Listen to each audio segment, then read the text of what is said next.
The dead phone lit up in my hand with Adrian's name glowing across its cracked screen. I nearly dropped it into the sink.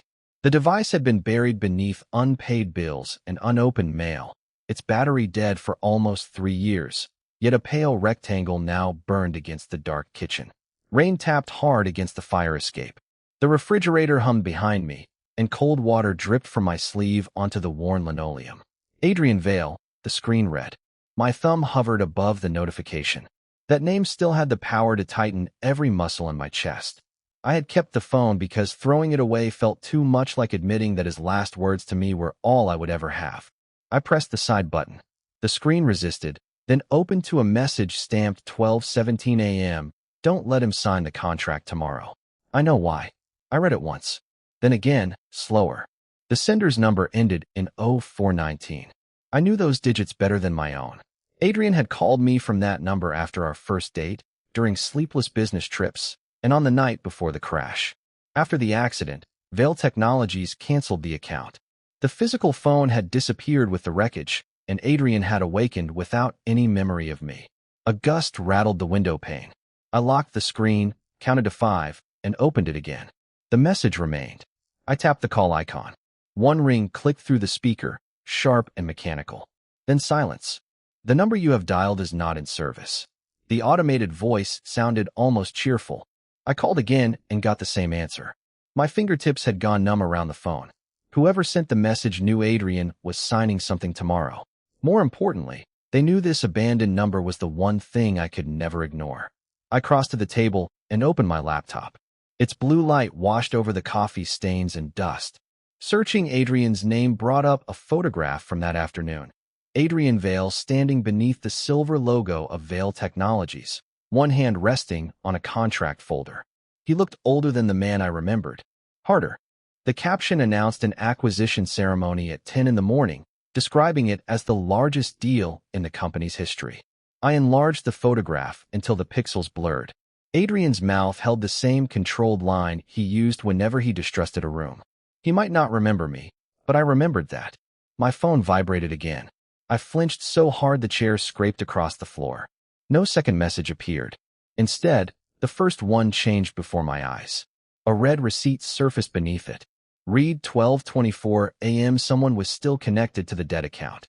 Someone was watching for my answer. I typed, "Who are you?" The message failed instantly. I tried again. Failed. Then the entire conversation vanished, leaving only Adrian's old text from 3 years earlier. The warning was gone, but the pressure it had placed in my hands was not. If I went to Adrian, I would reopen the life I had spent 3 years sealing shut. If I stayed home and the warning was real, he would sign before noon. I pulled on my coat, slid the dead phone into its inner pocket, and took Adrian's last voicemail from the locked drawer where I had hidden it. Outside, rain turned the streetlights into long gold smears across the pavement. At 12:31 a.m., I bought the first train ticket into downtown. By sunrise, I would stand in front of a man who had forgotten me and ask him to trust a message sent from his own dead number. The train doors closed, and the phone vibrated once against my heart. This time, the blank screen displayed only a countdown: 9 hours, 28 minutes, and 44 seconds. Morning light flashed across the glass walls of Vale Technologies, cold and white as the train doors opened beneath the tower. By the time I crossed the marble lobby, rain had darkened my coat, and the old phone pressed like a stone against my ribs. Security refused me twice. On the third attempt, I placed my driver's license on the black counter and said, "Tell Adrian Vale that Elias is here about the contract he signs at noon." The receptionist's fingers stopped above her keyboard. I had not given a last name, but Adrian's office called down less than a minute later. The elevator climbed in breathless silence, its mirrored walls throwing back a face I barely recognized. Inside my pocket, the countdown read 2 hours, 17 minutes, and 9 seconds. Adrian was standing at the windows when I entered the executive conference room. 3 years had sharpened him. His charcoal suit fit like armor, and a pale scar disappeared beneath the hair above his right temple. Beyond him, traffic moved through the wet streets 30 floors below, tires hissing over pavement. He turned. His gaze passed over my face without recognition. "You asked for me by name." His voice was still low enough to settle beneath my skin. "Who are you?" I closed the door behind me. Elias. Nothing changed in his expression. No flicker, no breath caught in memory. The silence where my name should have landed was worse than hearing him deny me. Have we met? He asked. You don't remember. That wasn't my question. I reached inside my coat, intending to show him the phone, but the movement released the scent trapped beneath my wet collar. Adrian's hand clamped around the edge of the table. Wood creaked under his fingers. His pupils widened until only a thin ring of gray remained, and the controlled rhythm of his breathing broke. The room suddenly felt too warm. Beneath the clean cedar of his cologne came the unmistakable scent I had trained myself to forget. Rain-soaked pine, smoke, and something metallic. My pulse stumbled in answer. Adrian stepped toward me before either of us spoke. Then he stopped, jaw tightening as if he had reached an invisible wall. What did you do? Nothing. My body disagrees. His voice had roughened. He pulled open the door, dismissed the waiting security officer with one clipped gesture, then shut us inside again. That was his decision, not mine, and it changed the air between us more completely than a lock turning. Adrian moved closer, slow enough to give me room to retreat. I held my ground until only the polished table separated us. I don't know your face, he said, but your scent feels like something I lost. The old voicemail in my pocket seemed suddenly heavier than the phone. I gripped the table to keep from reaching for him. You did lose it. A muscle jumped beside his scar. Were we together? The directness stripped the room of every safe answer. I looked at the man who had once known the sound of my footsteps in the dark and now studied me like an unexplained wound. Yes. Adrian's breath left him. For 1 second, his hand lifted toward my cheek. He caught himself and curled it into a fist. Then tell me why I remember nothing. The countdown vibrated against my chest. 2 hours, 3 minutes, and 41 seconds. I drew out the dead phone, but kept the screen turned toward my palm. I came because you're about to sign something you shouldn't. His expression hardened, yet he did not call security back. Instead, he crossed to the conference room door and engaged the privacy lock. You have 10 minutes before my legal team arrives, he said. Prove you belonged in my life, or leave before instinct makes that decision for me. The privacy lock clicked with the finality of a vault ceiling shut. Beyond the glass, muted footsteps crossed the marble corridor, while rain rattled against the windows 40 floors above Manhattan. I set Adrian's old phone on the black conference table, its scratched case stark beneath the white ceiling lights. The voicemail has a date, I said. Check it against your accident records. Adrian stayed beside the door, shoulders rigid beneath his charcoal suit. That proves you knew me. It doesn't prove this contract is dangerous. The countdown glowed through a crack in the damaged screen. 1 hour, 59 minutes, and 48 seconds. From the corridor came the soft chime of an arriving elevator. His legal team was early. Adrian glanced toward the sound, and I saw the choice settle behind his eyes. 10 minutes had become less than 3. He crossed to the wall console and disabled the transparent glass, turning it opaque with a hiss. 2 minutes, he said. Use them. A leather portfolio rested near his chair, secured by a silver biometric clasp. The acquisition documents. I moved before caution could stop me. Adrian caught my wrist inches above the clasp. Heat pressed through my rain-cold sleeve, and his scent sharpened. Cedar, smoke, and something metallic.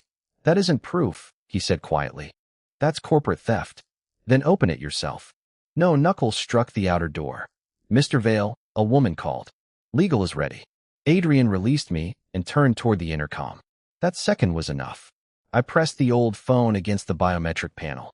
Its cracked screen flashed as the portfolio's wireless system recognized a legacy executive credential still buried in Adrian's former device. The clasp sprang open. Adrian spun back. I pulled the top document free, paper slicing across my thumb, and searched the dense columns while the cold air vent blew against my wet coat. Acquisition price. Patent transfer. Neural recovery division. Then a code printed beneath the authorization block stopped me. Orpheus 17. The room narrowed to the rasp of paper and rain beating the glass. Adrian reached for the file, but I held it against my chest. What does that mean to you? His voice had lost its polish. Nothing. It was the last thing you said before I left. The knocking outside grew harder. Sir, open the door. I touched the voicemail icon and raised the speaker between us. Static filled the room, followed by Adrian's old voice. Rough, breathless, unmistakable. Elias, if I forget you, find Orpheus 17. Don't trust what I become after they take. The recording broke into a burst of interference. Adrian went utterly still. His gaze dropped to the project code, then to his own hand, where his fingers had begun to tremble. You broke into sealed documents using my credentials, your old credentials, and withheld this recording until now. Because the last time I trusted someone inside this company, you woke up without me. The door handle jerked from outside. Adrian took the portfolio from my hands, shut it, and crossed the room. For one terrible beat, I thought he would unlock the door and surrender me. Instead, he activated the secondary deadbolt. A red light replaced the blue one above the frame.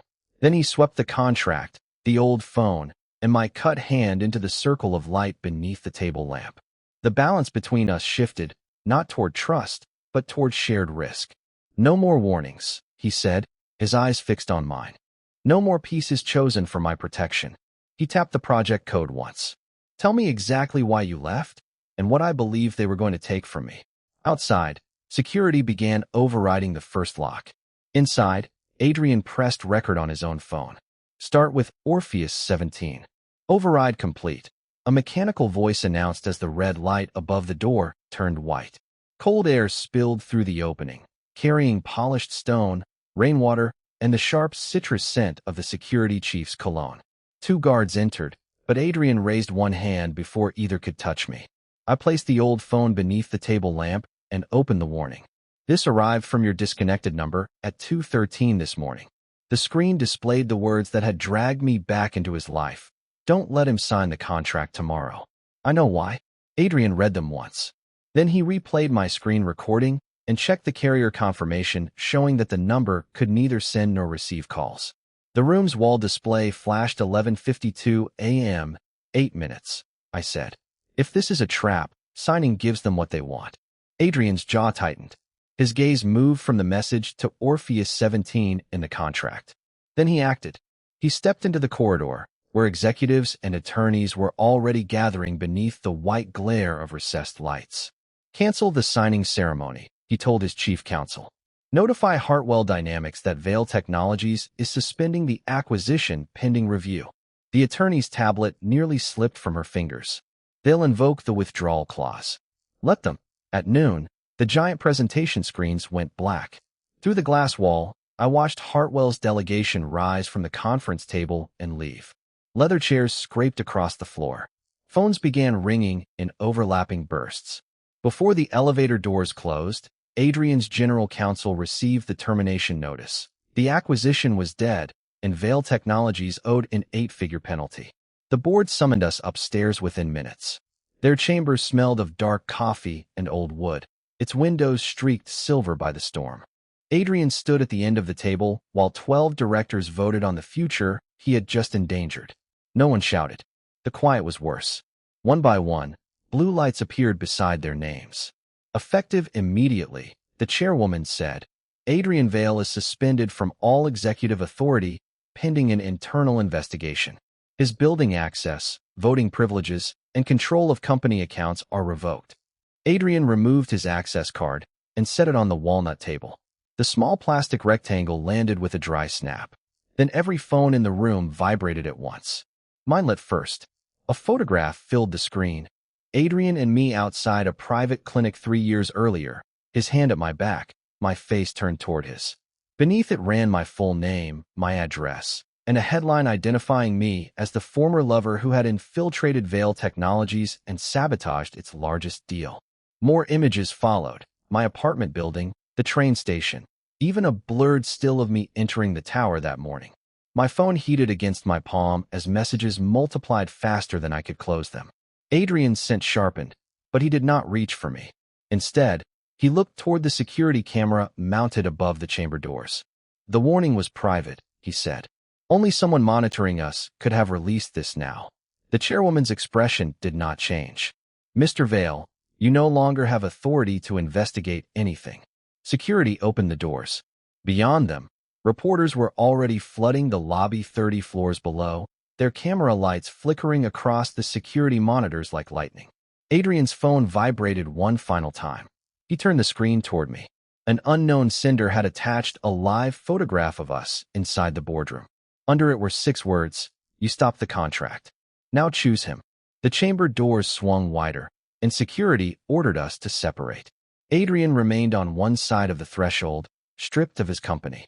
I stood on the other, with my past exposed to the world. Somewhere inside the tower, a camera was still watching us. Camera shutters crackled from the lobby monitors as the boardroom's climate control pushed cold, odorless air across my rain-damp coat. A security officer stepped between us and pointed Adrian toward the private elevators. "Mr. Vale, you are required to leave through the east exit. Mr. Elias will be escorted separately." Adrian looked at the officer's hand, then at the live photograph glowing on his phone. No, the single word carried none of his former corporate authority, yet the room went still around it. He crossed the threshold toward me, surrendering the protected route waiting behind him. The Vale Technologies board chairwoman closed her leather folder with a flat snap. "Your suspension includes access to company security." "Then I'm not giving an order." Adrian stopped beside me, close enough that cedar and cold rain cut through the sterile air. "I'm making a choice." His gaze settled on my face, searching without recognition to guide it.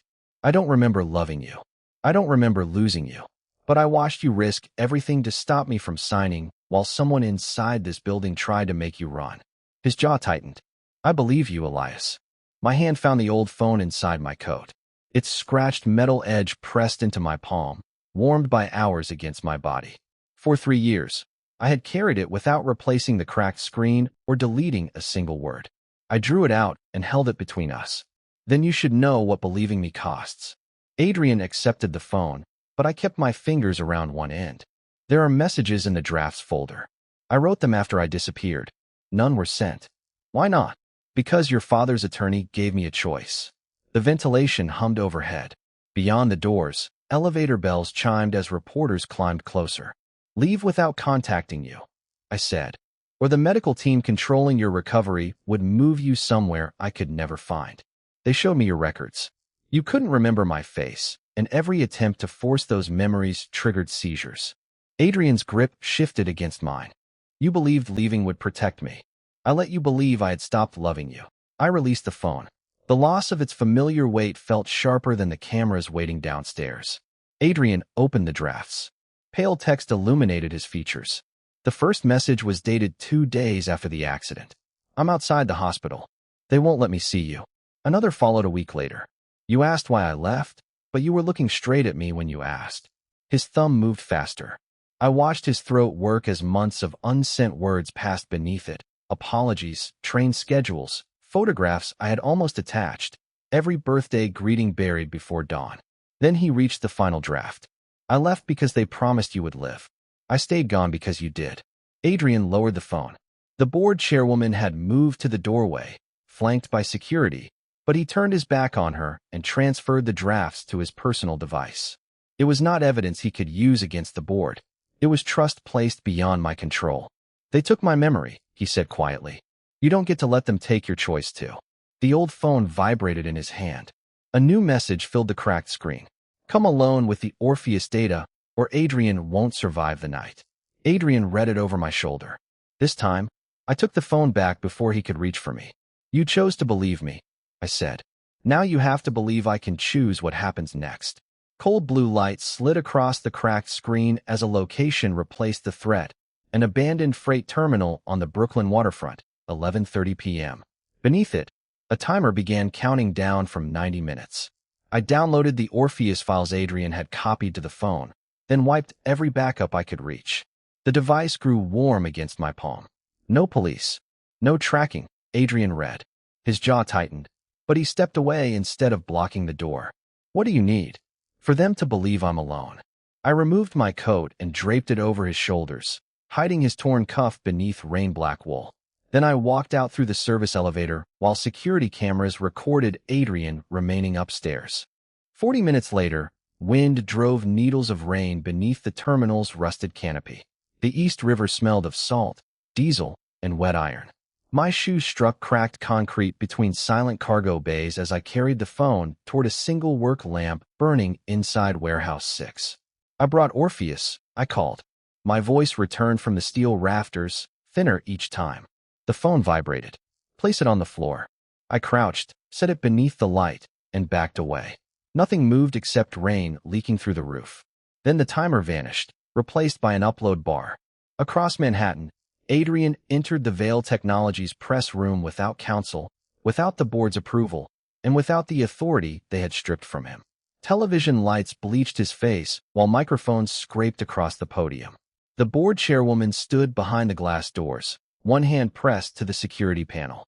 "Mr. Vale," she called, "if you make that statement, the board will initiate permanent removal proceedings." Adrian placed his personal phone beside the microphone. It contained copies of every draft I had surrendered. "Then record this accurately," he said. Cameras went live. He named Orpheus 17 as an unauthorized behavioral memory program developed under Vale Technologies infrastructure.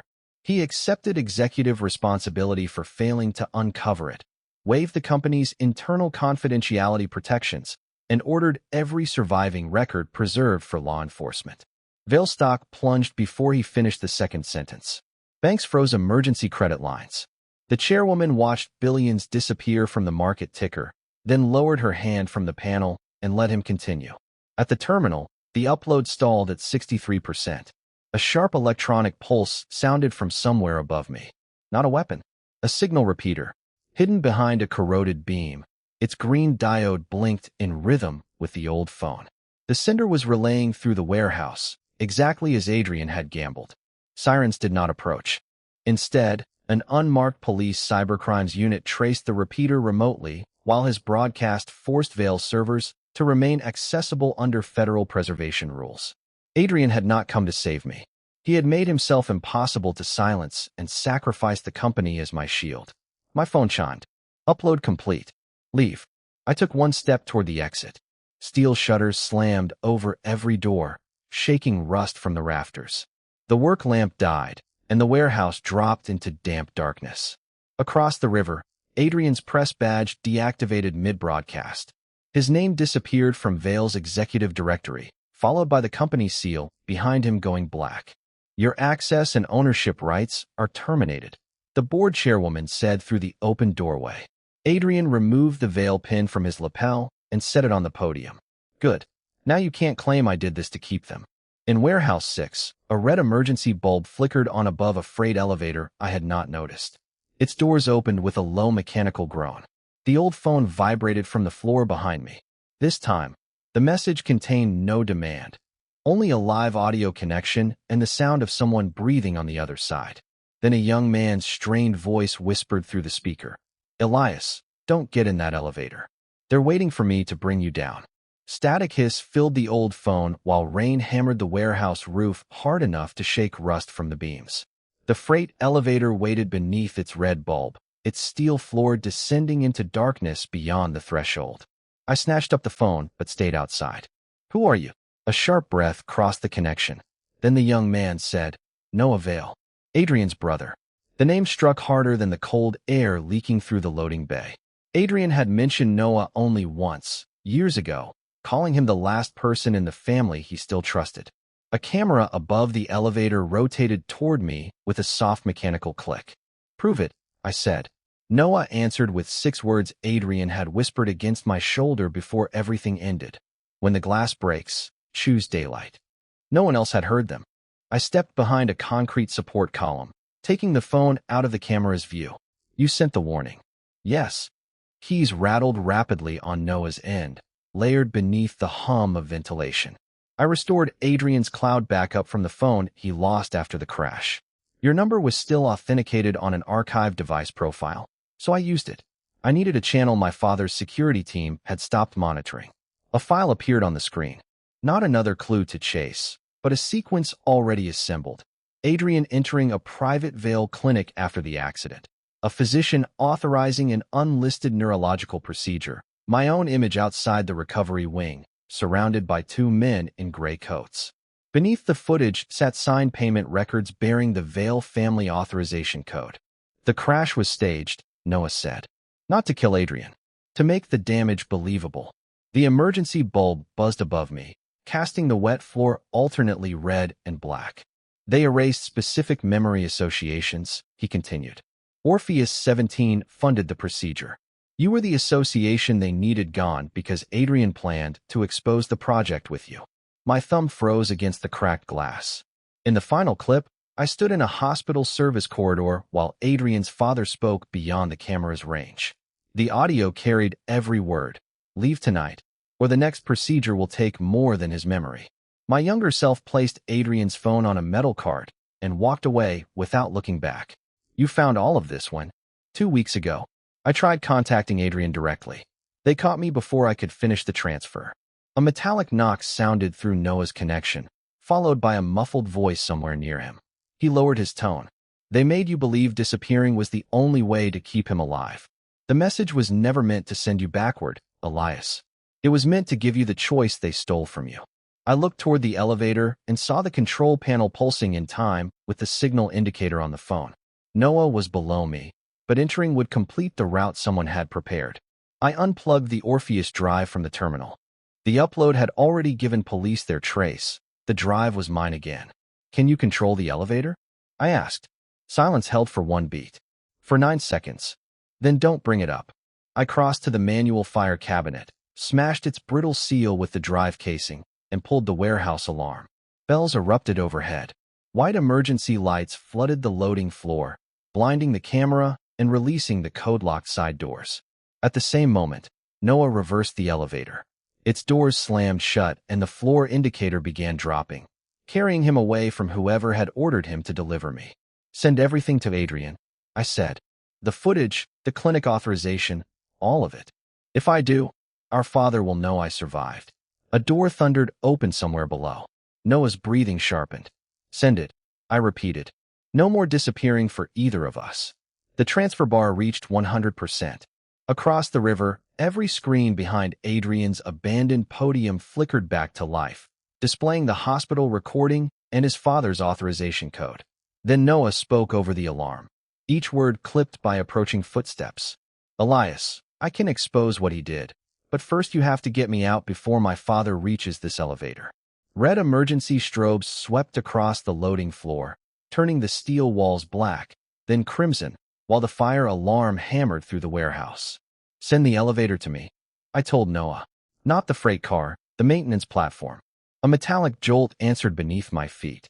Cold air rose through the shaft, carrying the smell of burned wiring and river damp.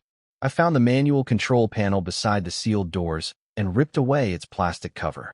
Noah read the override sequence through the old phone while I entered it with trembling fingers. Somewhere below, our father ordered him to open the elevator. Noah answered by cutting the main lights. The alarm swallowed the sound of the platform climbing. When its grated roof reached my level, I stepped onto it and lowered myself into the shaft. Red light leaked through the seams above me. The steel cables vibrated against my palms, rough with grease, as the platform descended 3 floors and stopped beside an emergency hatch. Noah struck it once from the other side. I released the latch. He stumbled through, pale beneath the blue glow of his phone, and immediately handed me a small, encrypted drive. The police need the original authorization files, he said. Heavy footsteps entered the corridor behind him. Noah could barely stand, so I hooked his arm over my shoulder and pulled him onto the platform. This time, neither of us waited for permission to leave. By the time our father reached the hatch, the platform was already rising. His face appeared briefly through the narrowing gap below, perfectly composed, illuminated by the red alarm lights. Elias, he called.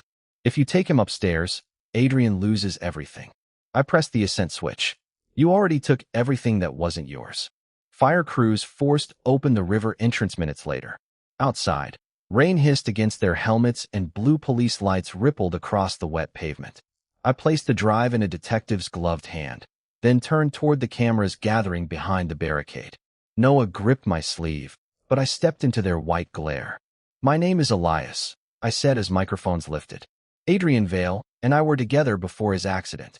I concealed that relationship because his father threatened Adrian's life and recovery. I will not conceal it again. Across the river, Adrian stood before the Vale Technologies board beneath screens still displaying the recovered records. The chairwoman slid a succession agreement toward him.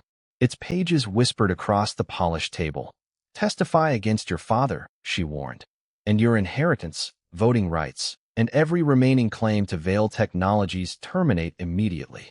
Adrian removed the Vale signet ring from his hand. It struck the glass tabletop with a small, clean sound. Then terminate them. He signed the renunciation before the hospital footage finished playing. By dawn, police had Noah's evidence, my sworn statement, and Adrian's agreement to testify. The tower remained lit, but it no longer belonged to him. When Adrian emerged onto the rain-dark steps, he had no company, no inheritance, and no security detail. I crossed the barricade and stopped beside him in full view of the cameras. His fingers found mine, not from recovered memory, but by choice. Behind us, the board chairwoman ended his rites with a final signature. Ahead, reporters shouted our names. Then every phone in the crowd sounded at once, and Adrian's abandoned boardroom appeared live on their screens. Someone was still inside the tower, watching the two of us from above. Cold rain silvered the tower's glass while the boardroom feed trembled across hundreds of phones. The image showed Adrian's father seated beneath the white conference lights, one hand resting beside the Vale signet ring. Adrian had surrendered. Speakers hissed, then his voice rolled through the crowd. "Come upstairs, Adrian. Withdraw your testimony, and I can still restore what belongs to you."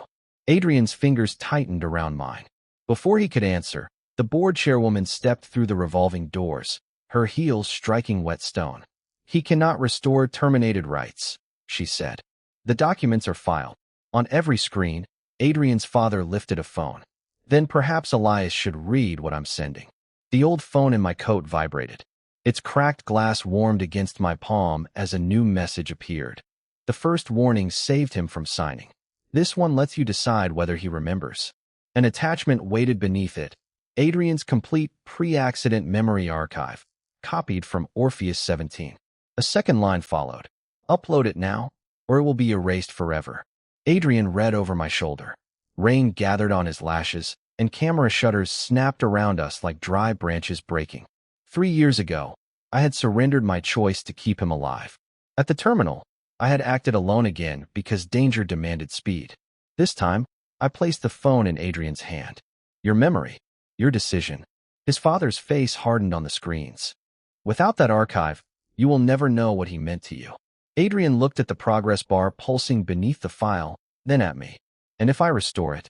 Noah's voice came through the police technician's radio nearby, thin with static. Orpheus mapped memories by linking them to conditioned responses.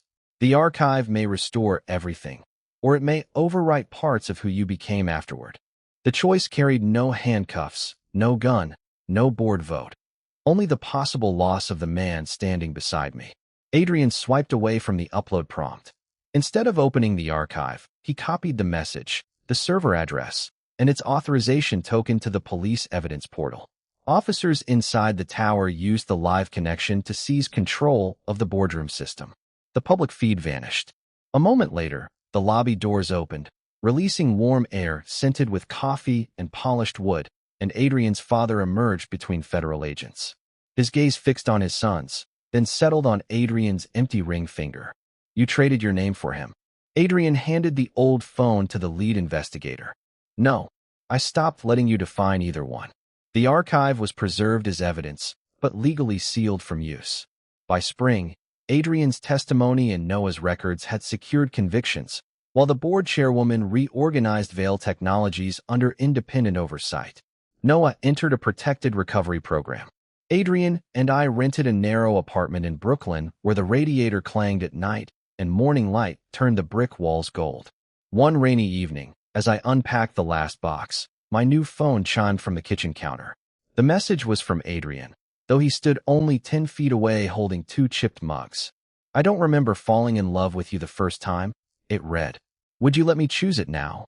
I crossed the warm floor, took the mug from his hand, and typed my answer while he watched. "Yes, but this time, neither of us disappears." His phone sounded between us, soft and ordinary, and the message that brought us home belonged not to the past, but to the future we had chosen together.